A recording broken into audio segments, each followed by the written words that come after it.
Hark! It's an 87th Precinct podcast. This is the only podcast in the world dedicated to Ed McBain's seminal series of police procedural novels, which began in 1956 with Cop Hater and ended in 2005 with Fiddlers.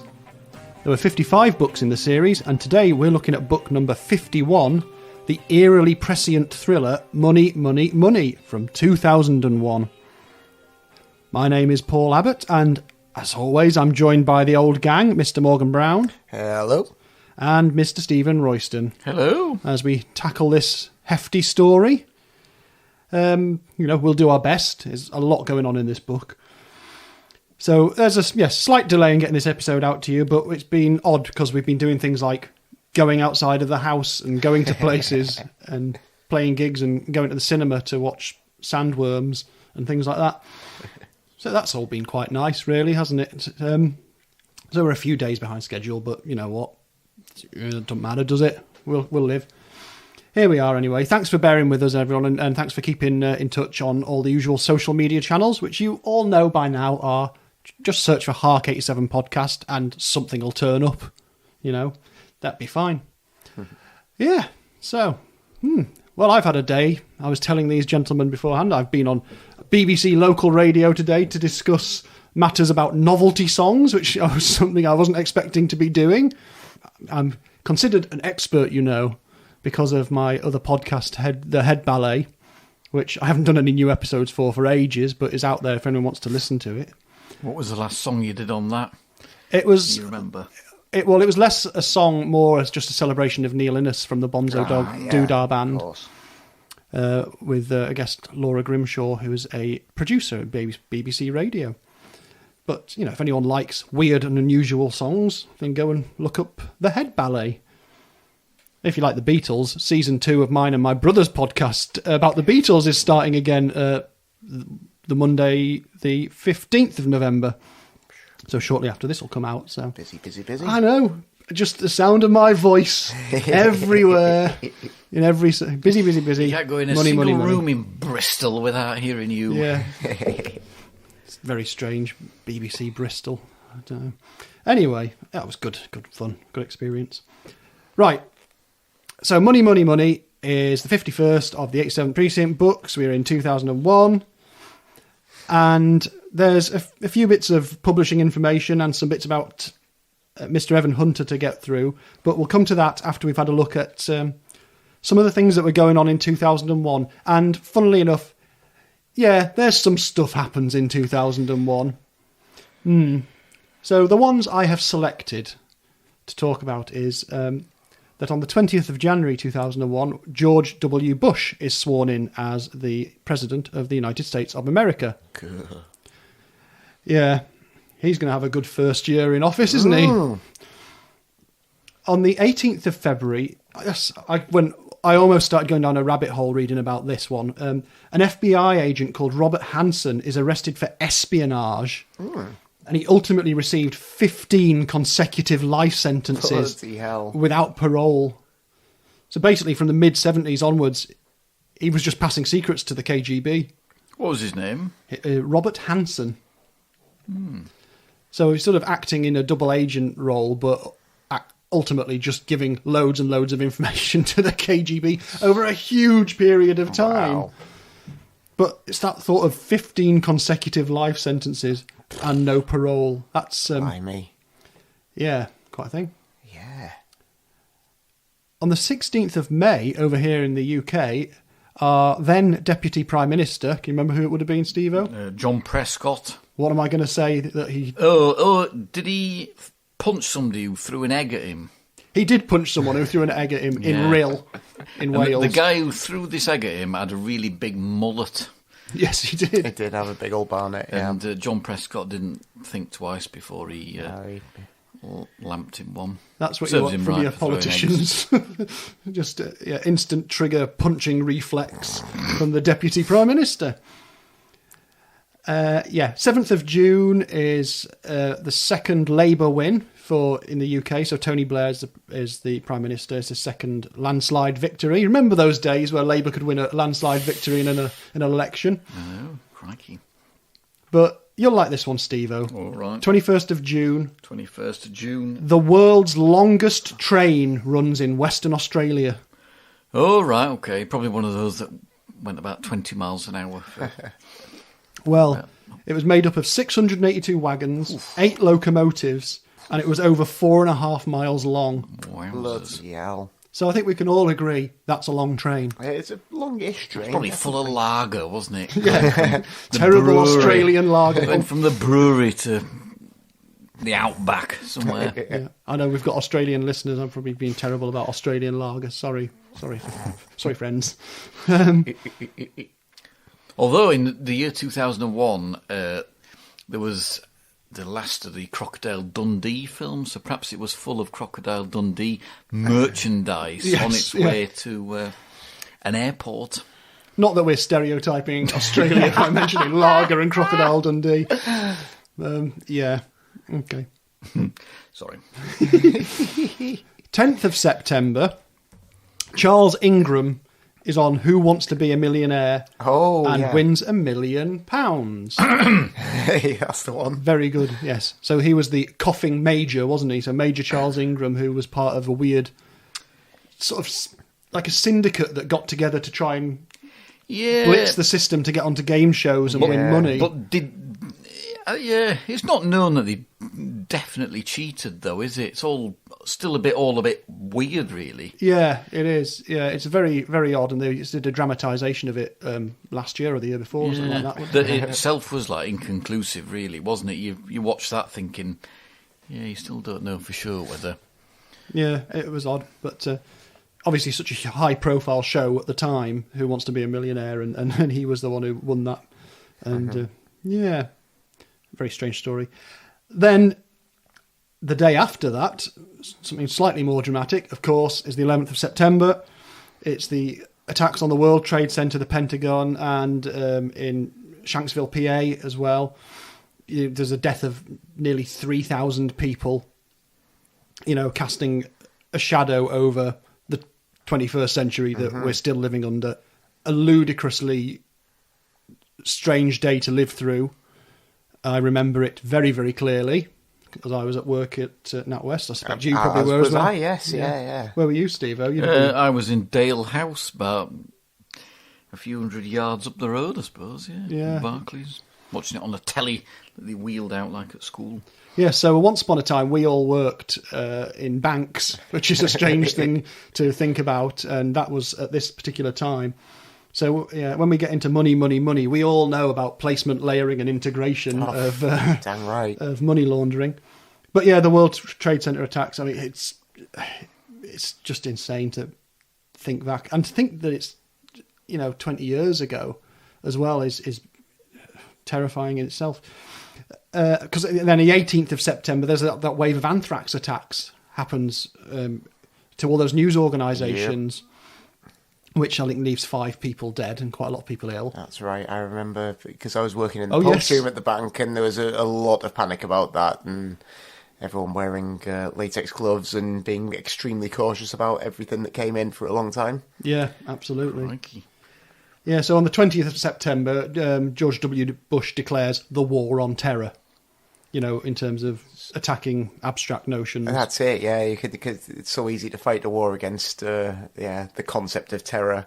Yeah. About as effective as the war on drugs and, yeah. Which that precedes the invasion of Afghanistan on the 7th of October. The other thing to mention from 2001 is, stepping aside from that side of things, is that's the year that the iPod is introduced. Hooray! So that's, a positive technological story. It has a big impact culturally as well. Anyway, so yes, a heck of a year 2001, really. Right. So when was the release of this book in all that action then? Well, I can tell you that the publication date for this book was the 6th of September 2001. Blimey. Oh. So literally... Well, I didn't know it was before. So and I don't know if your copies of the book have at the back of it the author's note. Mine does. Where he reflects on what's happened. I don't know. I'm just checking. If it does, I missed it. Yours being an earlier one maybe doesn't. So, right, okay. So Steve-O hasn't read We found a difference. Yeah. We're sort of jumping ahead comparing issues. No, mine ends with a daft. With the Fat Ollie bit, Yeah. Yeah, well, we'll come to the author's note at some point anyway. But, yes, as anyone who's read this book knows, it features terrorism in a big city, and it came out before 9/11. So, yes, when I said eerily prescient in the introduction, that is what I mean. Yeah.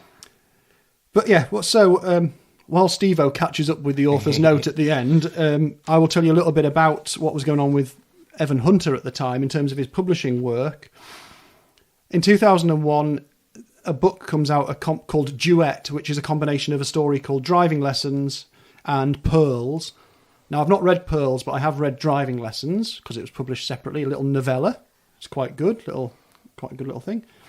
There's a short story called Activity in the Floodplain, which is in an anthology for the Mysterious Press. Our old pal Otto Penzler putting that out. There's an Evan Hunter novel called The Moment She Was Gone, which I have read. That's quite good. This comes out, money, money, money. Candyland also comes out in 2001, which is written by Evan Hunter and Ed McBain. I still haven't read that yet. Have you read it? Yeah, I don't know if I was that convinced by the sort of conceit of the two different personas, but it's interesting. It's well worth a look just to see how he does it. But yeah, well, how does that stack up then? I mean, it's a good many years since I did read it, but it's a bit of an odd thing where he's trying to kind of mark out sort of stylistic differences between his two personas, but I don't know how convincingly it comes across. My favourite thing about it is the two different author photos. Oh, right, okay. Where he's trying to look sort of like some kind of gentle intellectual as Evan Hunter, and then he's got his sunglasses on and is looking a bit gruff for Ed McBain. Yeah. I mean, he does have... The Evan Hunter voice and the Ed McBain voice are two distinct things. And you would notice it, say, reading The Moment She Was Gone and then Money, Money, Money, 2 books from that year. Yeah. If you're going through the process of deliberately combining the voices against each other, I suspect that probably leads to it not working quite as well. It's tricky. Trying to combine the two, compare and contrast the two voices while telling the same story is a difficult thing to pull off, and I don't know how convincing it was. Maybe I'll give it another go. Yeah, well, I'll get round to it eventually. The other thing that happens, Ed McBain related, is that on the 30th of September 2001, the TV adaptation of the Matthew Hope story Three Blind Mice is on television with Brian Dennehy as Matthew Hope. All right, okay. So it was directed by Christopher Leach, produced by Ted Swanson. It was 100 minutes and it was broadcast on CBS. And I think I've got that somewhere. I think it was up on YouTube, or it is up on YouTube. I haven't watched it because I haven't read any of the Matthew Hope novels yet. But I didn't... Even knowing the little bit I know about Matthew Hope, I didn't imagine Brian Dennehy necessarily as the shape of that man, but, you know, maybe he is exactly what... Brian Dennehy can be many shapes, yes. I think you'll find. Oh, well, I wouldn't want to pigeonhole the Dennehy at any point. Right, so aside from all that stuff, which is publication stuff and stuff turning up, there's so much Ed McBain in the news stories at the time. And of course, it's a point where lots of stuff's electronic, so tons of this is archived and easy to get hold of. But what's most interesting from our point of view is that, this article's from the Hollywood Reporter on October the 11th, 2001, and it's headlined, McBain reports to Precinct, Precinct being in inverted commas. And it's a report from Cannes, so presumably there was some media showcase going on. Best-selling crime novelist Ed McBain has been signed to write the 2-hour pilot for the drama series Ed McBain's 87th Precinct, the first project on recently formed Global Media Television's initial $100 million production slate. And so, clearly, as another attempt about to be made to get the 87th Precinct into a television form that McBain might be happy with, he's brought on board to write a pilot. McBain, whose real name is Evan Hunter, has written 52 novels under the 87th Precinct franchise. 51, please. He will also serve as creative consultant on the show, contributing in varying degrees to the rest of the 26-hour-long episodes. So there could have been a full whack of solid... Maybe they made them and didn't release them. Out there somewhere. British writers Gavin Scott, John Goldsmith and Jim McGrath are completing teleplays for other episodes. Yeah, it was a part of a Global Media TV was launched 2 months ago by Tony Scotti, who developed such franchises as Baywatch. Oh, that bodes well. Yeah. David Hasselhoff is to take the lead role of Steve Carella. Oh, amazing. Pamela Anderson as Teddy. Yeah, and it does say, it goes down into some of the other things that they're going to be releasing, this new Global Media TV company.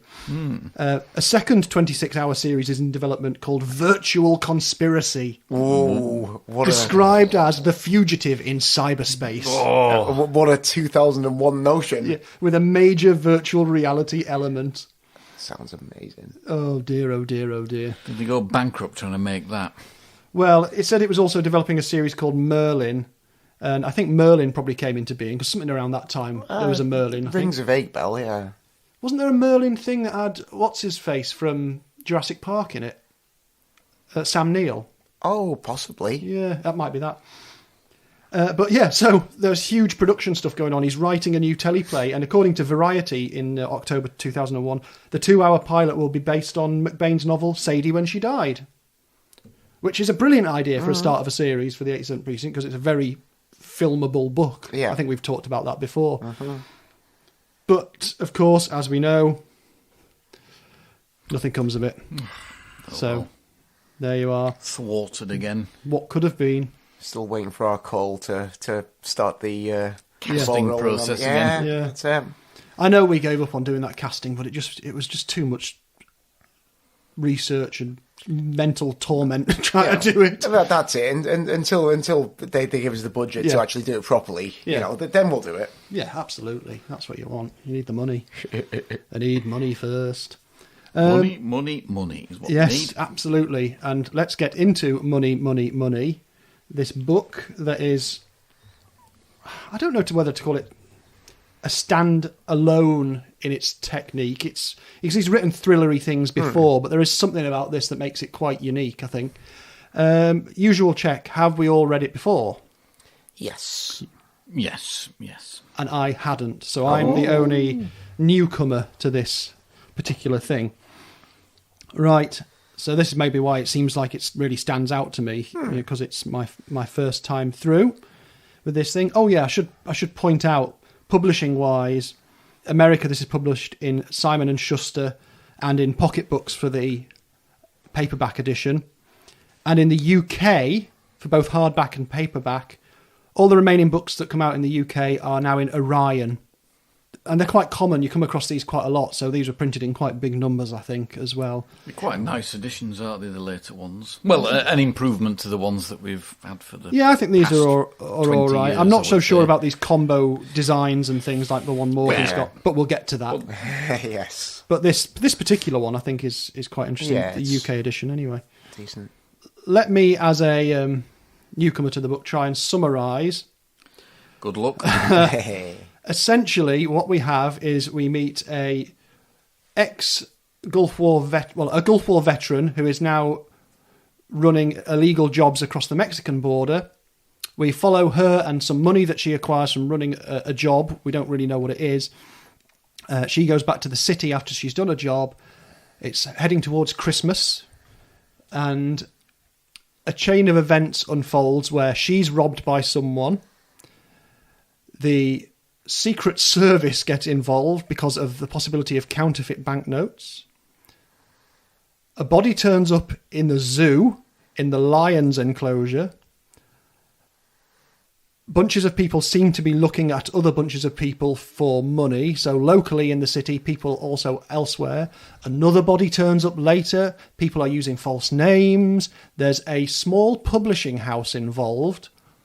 For some reason, it seems very strange why they're in there, but that comes to be what it is. I think I know why it's there. And we get lots of Fat Ollie investigating alongside Steve Carella and friends. We don't get lots of other little subplots in this one. It's pretty much one thing all the way through, or one thing that's all... several things that all tie into one thing all the way through. I mean, the one thing is complicated enough without adding any further plots in, I think, isn't it? Yeah, there's no little side pieces with any of the rest of the squad here, so it's not a gangs all here type thing. You get a few cameos from one or two folk. So we've got murders, we've got robbery, we've got drugs, we've got terrorism, and it felt to me a little bit like particularly the terrorism thing. Actually, if you took that out, the act of terrorism that's portrayed in this book, the book wouldn't necessarily suffer, and it would still be quite a long 87th Precinct book. But I think it's in there just to illustrate a point about where the money from criminal activities is filtered and funneled, and the sorts of things that it ultimately ends up paying. Yeah. I think that's right, isn't it? Yeah, I think it's part of his larger point about the kind of the evils of money, really, and money laundering, and what you compare somebody to buy drugs on the street of a big city can ultimately find its way to, I think. Really. Yeah, it kind of connects that really grubby kind of petty street level crime all the way up to sort of like really kind of high level kind of international stuff, which is, I guess, the kind of thing that James Elroy or people like that do quite often in their novels. It's the first time we've ever really seen Ed McBain do something like that. Yeah, definitely. I think it does have the feel of a slightly different author's scope, because so much of this is... and I think there's even a line in the book about the city appearing like a small village when you compare it to the global scale of things going on. And so I think that's telling in there as well. And I suppose the only thing we have alongside that as well is we have scenes with Steve Carell at home and with his family finally coming to terms, perhaps, with his father's death, the events that happened around that, and the death of Danny Gimp, and a new man in his mother's life, which shocks him to the core. Indeed. There's certainly a lot going on. Yeah, there is. I remember I finished it and then I thought, do I still totally understand what on earth's gone on here? I think perhaps you're intended to feel like that, really. Because it also, not wishing to cut to the end, but it also ends with quite a curious ending, doesn't it? Yeah. A slight... a very much up in the air ending that, clearly didn't intend to bring it all to a nice conclusion anyway. Yeah, so I think, the usual spoiler policies apply. As always, it's going to be impossible to talk about this without mentioning what happens to certain people at certain times. Probably fairly impossible to explain all the plot, because it'd probably take about an hour to say this happens, and then that happens, and then something other happens. Yep.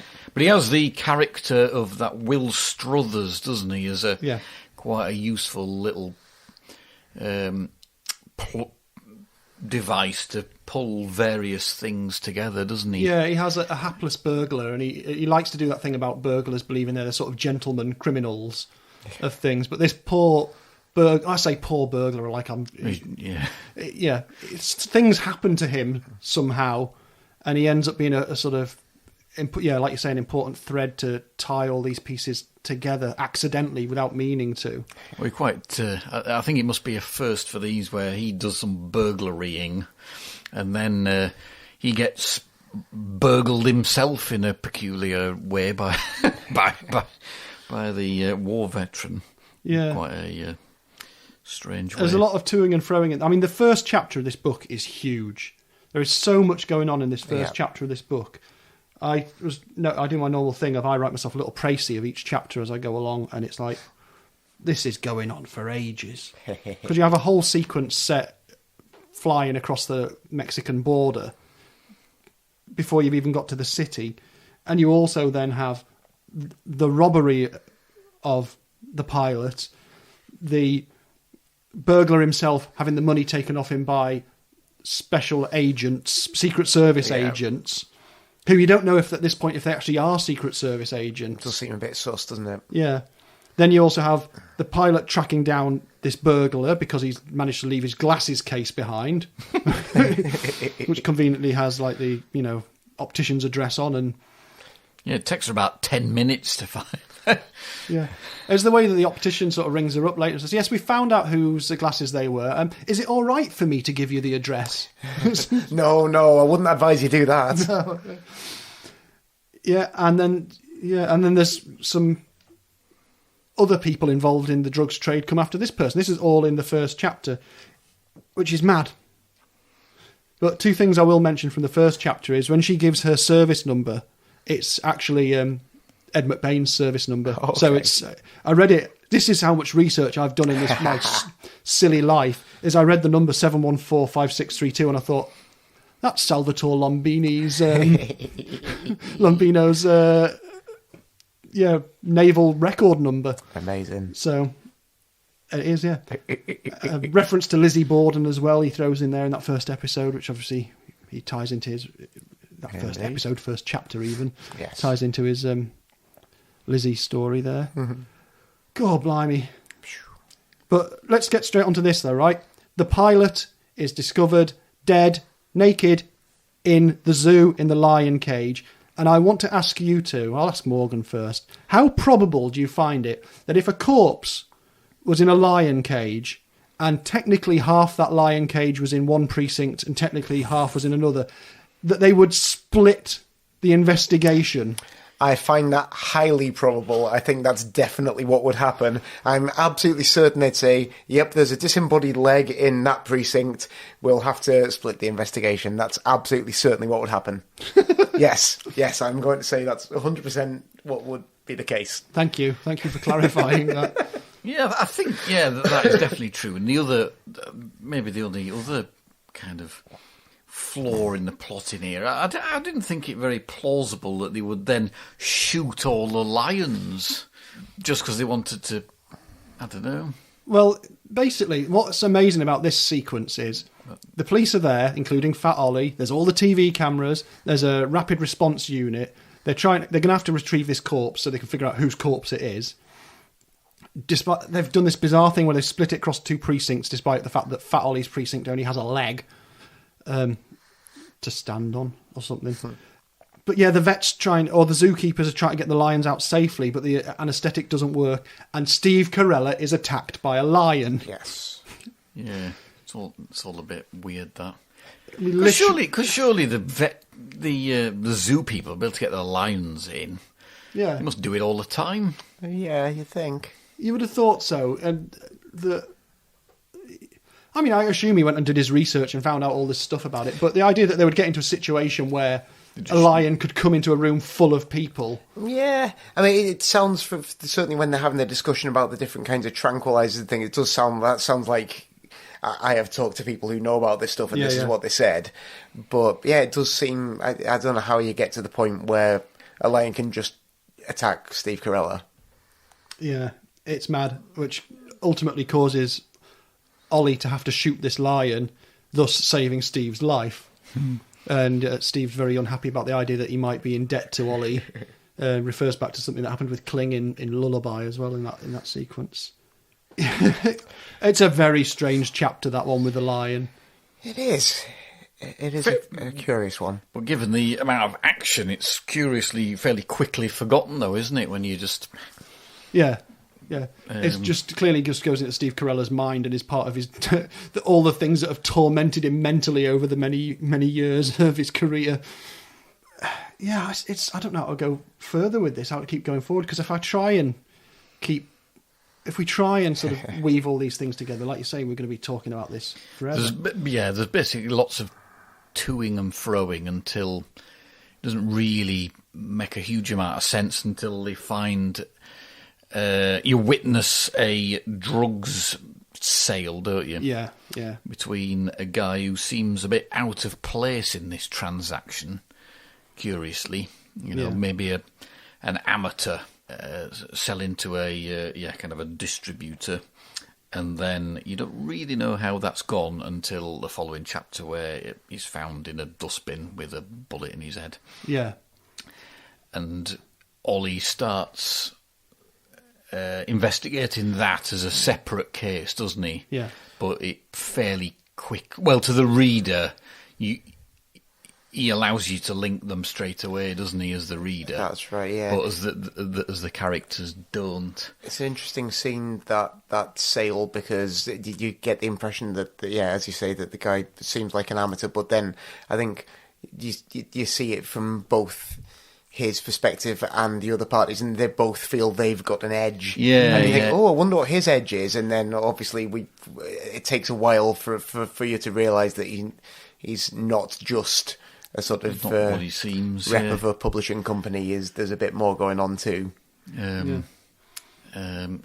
so it's the link between those two crimes that allows as a reader to understand more, and it all surrounds this individuals who work for this publishing company who are distributing naff books that nobody wants to read in curious places in the city, and also have distribution right on the Mexican border, which is a bit odd. And eventually it's the coincidence during a discussion over some pizza or something like that, where the cops of the 8-7 who've got this corpse of Cass Ridley, the pilot, that they know is from a place called Eagle Branch in Texas, and Fat Ollie has got someone who knew a sales rep in Eagle Branch, Texas. Who works for the same firm as the dead fella. The firm which is particularly standing out in Ollie's mind because he fancies them as his own publisher for his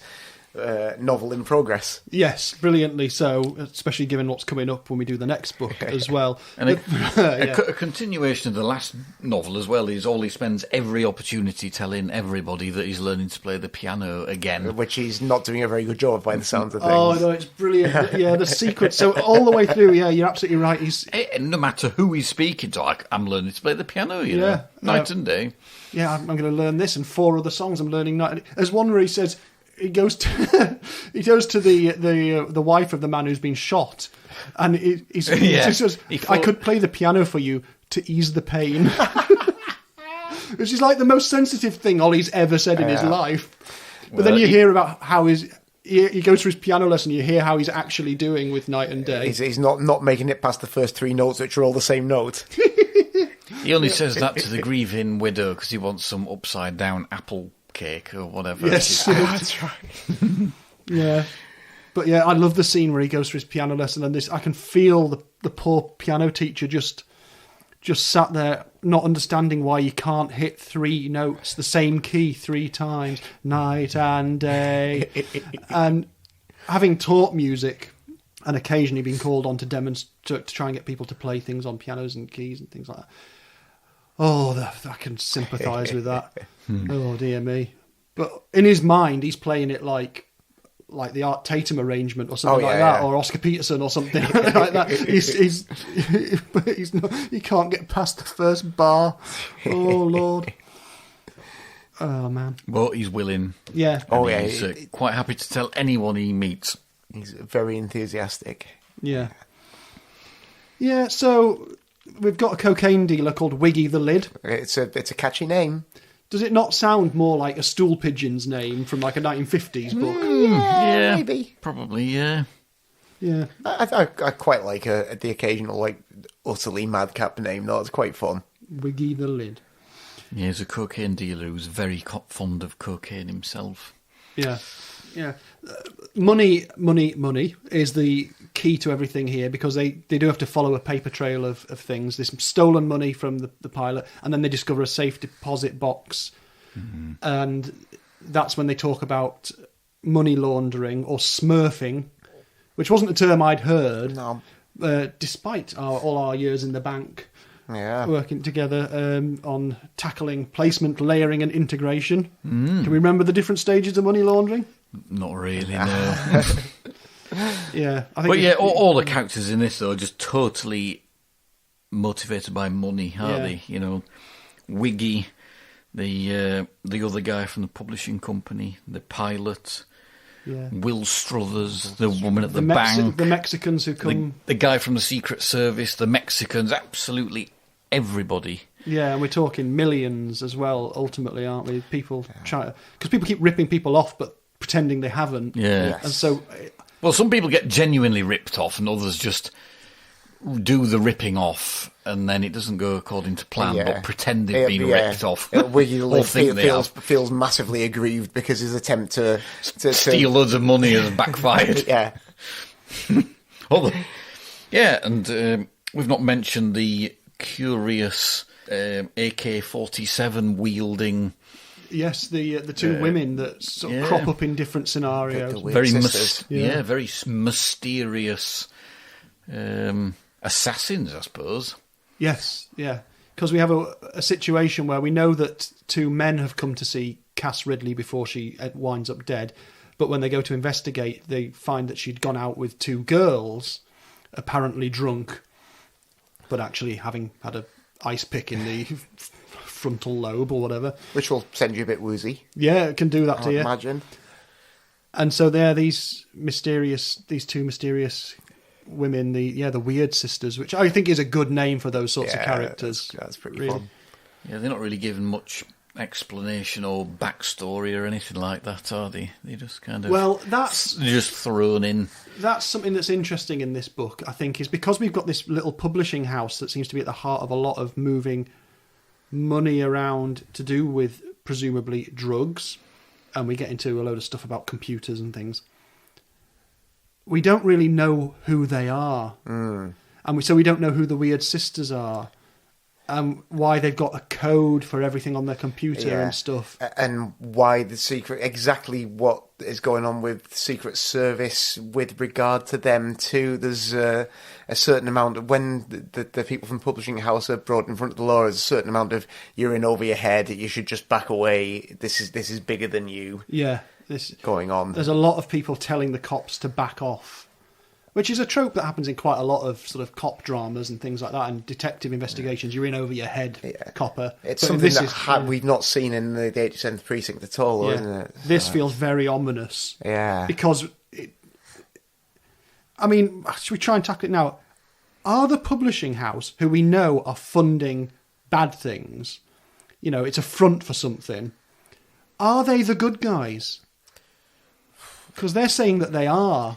I think you're meant to think or suspect that they're government, some arm of government, CIA or something that's as a means of wheedling themselves into organised crime. Hence, the guy who dies in the bin can is an amateur, but he's not an amateur. Yeah. And in the same way that they've sent out the Secret Service are involved in order to make sure that the funny money is almost reclaimed. Oh yeah, they swap out the super bills for regular $100 bills. Yeah, so you're never really given a total definitive explanation of that, but I think you're meant to believe that they're all part of. And then the guy who runs the publishing company is very smug at the end, isn't he? About, you can do what you want, but this is going absolutely nowhere, and I can tell you that now. And yet he's been, issuing orders to assassins to go down and machine gun people in offices in the middle of the city, and yet... so there's a lot of hanging in the air stuff at the end. Yeah, so, obviously it's at that later stage in the book that he throws in, the terrorist kind of follow-on standalone plot. And I think, I suppose that is the ultimate aim of this publishing company in order to... They have to infiltrate themselves into the whole... money network, as it were. Quite happy to play this game and sort of, kill a few people in the drug trade in order to get to where the terrorism money is coming through. I suppose. I don't know. But there is certainly a lot up in the air, not explained for you in the same way that a normal thriller might be, but yet not often in the 87th Precinct. Yeah. Really, that was my feeling. I might be wrong, but So there's just so much going on, and we've barely touched on much of it. Really, there's the situation with our burglar friend who keeps trying to pass money that turns out to be counterfeit. And obviously, I think it's a good example of the paranoia of the time is that people are, these people he's trying to pay for bills with are doing what people started doing. I remember it. Suddenly lots more places were getting, a bit dodgy about taking large value notes, weren't they, and things like that. In the UK, it was like, if you're in England, people got very funny about Scottish notes because they're slightly different security features and things like that.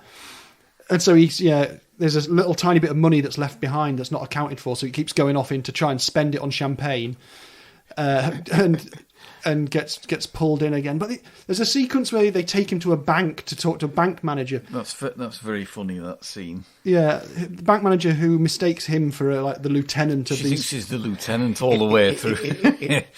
But I think it's got one example of like a McBain coincidence in character thing. Feels a little bit of a stretch. Is that this burglar has basically, his history involves him having been escaped from the Khmer Rouge at some point. Well, so he claims, doesn't he? And I think you're meant to think that he's just full of nonsense. It's hard. They don't necessarily make clear which of his things that he tells people are tall tales and which ones might have actually happened. But, But he knows a lot about Thailand, doesn't he? Or is it Thailand or Malaysia or wherever? Singapore, where the lady in the bank knows a lot lot about. That's what I mean. You start to think in that scene, maybe he's not full of nonsense. Maybe some of these stories are true. But they clearly hit it off because she thinks he's the lieutenant and explaining about these super bills and Iranian plates bought by the Shah and. Quite a lot of his research into money laundering comes out in that passage. It's a big explanation chapter. Even though, if, like I say, it seems very coincidental that the manager of this bank once worked at a bank in Singapore and knew the person who'd written on these notes, and this guy Struthers, the burglar, had also once lived in Singapore and knew where it was. It's like, couldn't they have just eyes met across a crowded counter and fallen in love rather than actually like that's much coincidence? But I think it was funny that she thinks he's the lieutenant all through that, even though he's he's quite a good character, really. Struthers, I think. He's funny. You end up sort of like feeling quite sympathetic towards him, even though he is obviously fairly dodgy, but he's quite engaging, isn't he? Yeah, he is. But his most important bit's yet to come, really. Yeah, indeed. I mean, a couple of things to mention. There's another section where someone misremembers Ollie's name as Ollie Watts, again, which is another dig at that John Connolly book that we mentioned in the last episode. Yeah, he's not letting him off easily with that. No. And there's a reference to the statue of a guy called William George Douglas Ray, who in the book is described as, and I'm just find the page here. They were walking out of the Headley building towards the square across the street with its statue of William George Douglas Ray, the gentleman scholar who had captivated the heart of the city with his grace, his charm and his sparkling wit. So obviously I looked it up. And William George Douglas Ray, who actually only died on the 15th of September this year, the real human being. He was born in 1930 in Scotland, went to drama school. He was in the RAF for national service, I think. Came back, became a theatrical agent, then became a literary agent. Oh, okay. And sort of divided his time between the UK and New York. And so clearly was someone that met McBain and possibly had stuff to do with him when he was doing theatre things, because I think this guy did a lot of theatre and literature stuff together. But yeah, I found a little thing in an obituary that described him as he was always dapper, witty, elegant and debonair, which ties in with this description, which I think is one of the sweetest things that McBain's put in his books, to say that much about a person. So clearly William George Douglas Ray was a much liked friend. And so there you go. Nice. Right, let's try and pull this towards an end. Let's deal with the terrorism thing. McBain, as we say, this book comes out just before 9/11, and the act of terrorism here is one that takes place in a concert hall on, in comparison, a small scale. But it's terrifying to read this, knowing when this book comes out, and to think that this was enough in the air that during his research for the book that this felt like a reasonable thing to write as a possible outcome. I suspect like everyone he spoke to about money laundering would have said, funding terrorism, and he would have thought, well, I kind of need to get that aspect to the the tail in, really. If it had happened after, you'd have thought he's just kind of shoehorned it in, just to cover that angle. But clearly, as a result of his research, I would have thought. Yeah, it's insane. So they pick a target of a concert hall, which poor Will Struthers, in his relentless quest to be in the wrong place at the wrong time, ends up going with this to watch this concert with this bank manager. And in a very classic 87th Precinct thing, the planned act of terrorism, which is planned down to the minute, very much like a deaf man scheme, goes wrong because of something very normal, as in one of the people leaves the theatre during the music and isn't allowed back in until the end of the first movement of a piece of music, which they couldn't have planned for, although it does happen in theatres and things, thus throwing off the timings. Oh God, it's a hell of a scene. Yes. And so, and Will Struthers becomes... Well, he becomes a bit of a hero, doesn't he? Yeah. He, although, I don't know whether I wasn't paying much attention reading it, but I wasn't quite clear how on earth he couldn't have died. It seems like a lot of other people very much around him died. I don't know quite how he survived, but... But he survives and successfully sells the rights to his life for $1.5 million somehow in hospital. Yeah. So I wasn't quite clear how he didn't perish, but yes, he clearly saved the lives of many others. Yeah, so he finds himself drawn into an act of heroism at this point, which could have killed him, and he's... Is it before or after that he persuades the bank lady into some harmless corruption? Harmless corruption. As he tries to persuade her. It's after that. So, he's come up with this scheme and he's trying to get this bank manager on board, and she seems quite willing once she finds out. Yeah. But the nice thing for him is he does something fairly heroic and ends up financially rewarded for it, so he doesn't have to be a criminal anymore, we assume. Well, yeah, we hope. But he's quite a funny character, because when he first appears in the book, you wouldn't have thought this guy's going to be in it all the way through. More to the point, be a hero at the end. But yeah, right. Okay, we're going to have to try and sum this all up. I mean, it's. You would have listened to the last 40 minutes, and we've been trying to explain it, and you would still be not really none the wiser. And it is really one that. It's very densely plotted, I would say. Yeah, it is. And I think the Corella character moments are quite good, though, as well. There's not much of it, but I think they're quite important. Yeah, it was nice that they address his friendship with Danny Gimp. Yeah. I don't know if that's just because he's realised that he didn't really look at it in the last book, or if he was always planning to actually look at that this time. I guess his emotional arc for Steve Carell, maybe that was just part of it, and there's a lot of stuff that he's been putting off dealing with, which he finally kind of addresses all at once here, and I guess it's a bit of an emotional catharsis for him in a way. Yes, he ends up it's a situation where his mother slaps him across the face, and Teddy's berating him for the amount he's drinking and stuff like that, and there's talk about how scared he is doing the job. He has quite a touching scene with Maya as well, where he sort of confesses this to him as well. So there's not much of it, but what there is good character stuff, really. Definitely. And that's sort of essentially how the book ends, is on Carella's reconciliation with his mother and sort of his willingness to try and let some of the past go. Yeah. It's nuts, this book. It is nuts. And so, the way that, certainly, as we've said, the mine and Morgan's edition of this ends is an afterword by the author explaining that he began writing the book in April 2000, started the actual writing at the beginning of May, went away, came back, started writing it.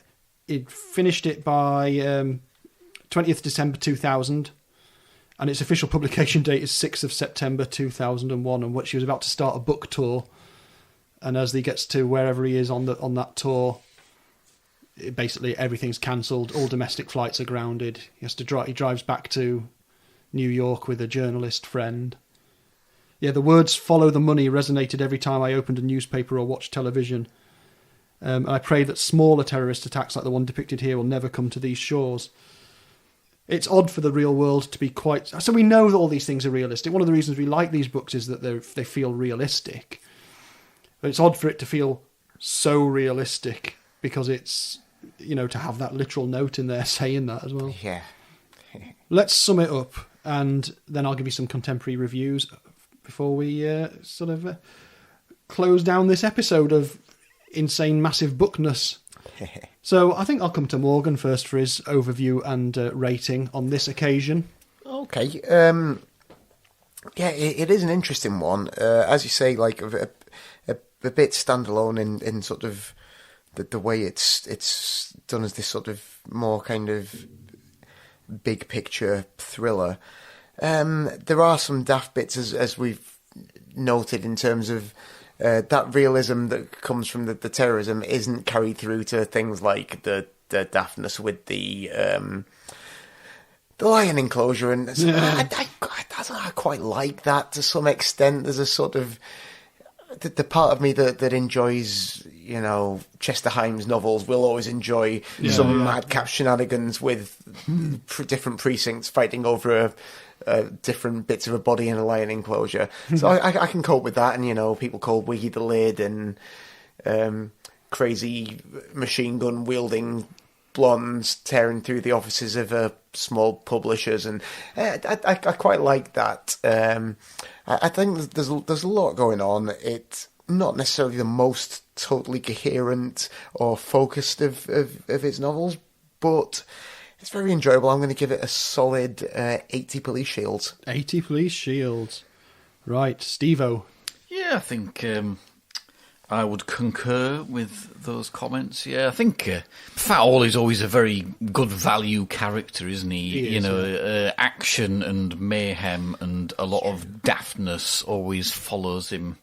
I don't think we ever even mentioned the excerpt from his book either, did we? No, we didn't. So perhaps I'll very quickly mention it. Yeah, so at the very, very end of mine, anyway, because he's going on about how he's going to write this book. When he meets the publishers for the first time, he's like, obviously they're not publishers and they're government/drug, but they're telling him about this book that he's going to write, and then there's a little Bad Money, a novel by Oliver Wendell Weeks, and his character is Detective First Grade Oswald Wesley Watts, who's called Big Ozzy Watts, as he was affectionately known to the residents of Ruby Town. Not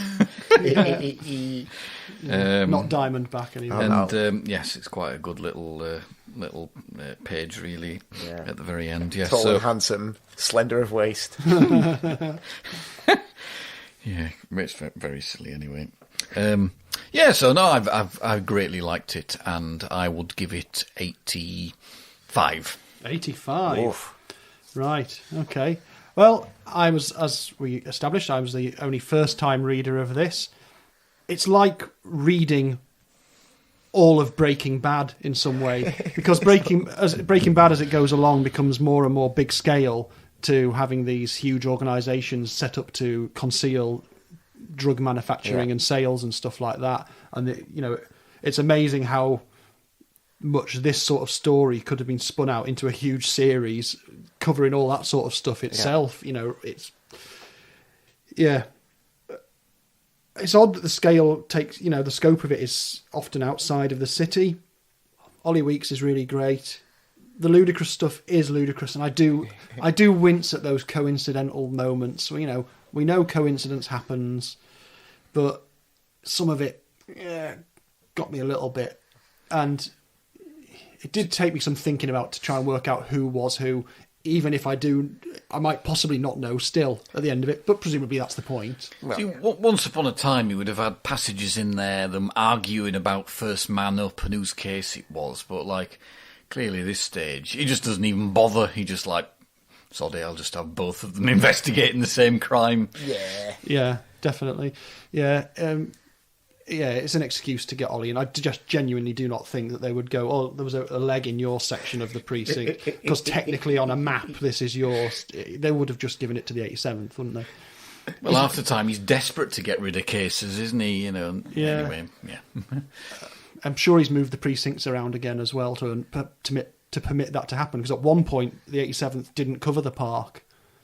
It was just next to it, and another precinct covered the park. So but that happens in Oh yeah, sure there was some kind of rezoning going on in the city. I'm sure there was, yeah. But yeah, it's an amazing read, and to think that it's just the 51st book and he can turn out something like this, it's astonishing, really. Yeah, I mean, I'm not going to go as high. I'm going to go 75, but of course that does leave us with a grand Kenneth total of police shields numbered 80. So it's a solid 8 out of 10, and it is a solid 8 out of 10, I think this so. One, really. So quick roundup of some stuff from the time. We always turn to Marilyn Stasio in the New York Times, first and foremost, on a review published on the 9th of September 2001. McBain plays fair and square with the complications that arise from this clever setup over and over. He keeps telling us to keep an eye on the money, which slips through more hands than a third-grade bathroom pass once you factor in the Harlem drug dealers, Mexican gangsters, Arab terrorists, United States government agents and small press publishers, brackets, don't ask. At the same time, McBain throws in such hilarious distractions that you might forget the calendar and think it was April Fool's Day. I mean, I don't think it's that funny, but I suppose the Wilbur Struthers stuff is quite an amusing thread. That's pretty funny. Yeah. And Olive Week's pretty funny, yeah. Yeah, and we have a review in the Wall Street Journal from the 27th of September 2001, so post 9/11. It says, in a small town in a world grown smaller too, Money, Money, Money starts on the anniversary of Pearl Harbor Day and comes to involve a group of international terrorists, one an Afghanistan-trained veteran of Osama bin Laden's Al-Qaeda, intent on bombing a cultural landmark. There are echoes and foreshadowings of recent events. Indeed, reading this entertaining and slickly done novel is an eerie experience. One can only hope, as the 87th's stolid crew helps its city once more be safe, that life imitates art in return. It's fair enough. Fair enough, indeed, yeah. And then there's a couple of bits from UK things. So the Sunday Times has an advert on the 13th of January 2002 about McBain being over in London to do a talk. So American crime writer Ed McBain talks about and signs copies of his latest book at Ottakers, The Exchange, SW15. It would cost you £1 to go and see him, which you could then redeem against the book. £1. And there's a review of it on the Sunday Times from the May 19th, 2002, which is presumably when the paperback comes out. Ed McBain's Money, Money, Money deals with the green stuff's effortless passage through the world, often wafting behind it a thick cloud of cocaine. As ever, McBain's characters are richly varied and effortlessly well drawn.